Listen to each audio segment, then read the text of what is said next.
ამერიკის შეერთებული შტატების საერთაშორისო განვითარების სააგენტოს მისიის დირექტორი აბაშის მუნიციპალიტეტში აზიურ ფაროსანასთან ბრძოლის საკოორდინაციო შტაბის მუშაობას გაეცნო.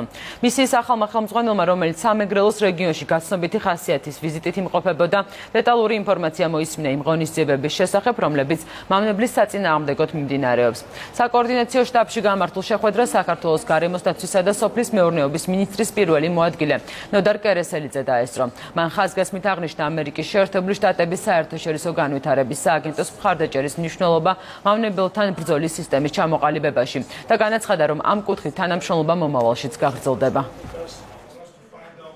აზიური ფაროსანა ეს არის ძალიან მნიშვნელოვანი გამოწვევა ჩვენი ქვეყნისთვის, იმიტომ რომ ეს არის ახალი მავნებელი, რომლის წინააღმდეგ ბრძოლის გამოცდილებას პრაქტიკულად არ არსებობდა ქვეყანაში. ამიტომ ჩვენ დაგვჭირდა საერთაშორისო დახმარების მობილიზება ამ კუთხით და სწორედ USAID იყო ის ორგანიზაცია, რომელმაც აღმოგვიჩინა ეს დახმარება მყისიერად, როგორც ექსპერტული ცოდნის თვალსაზრისით, ასევე ფინანსური და ტექნიკური მხარდაჭერის კუთხით. ეს არის ჩემი პირველი ვიზიტი საქართველოში USAID-ის მისიის დირექტორის სტატუსით.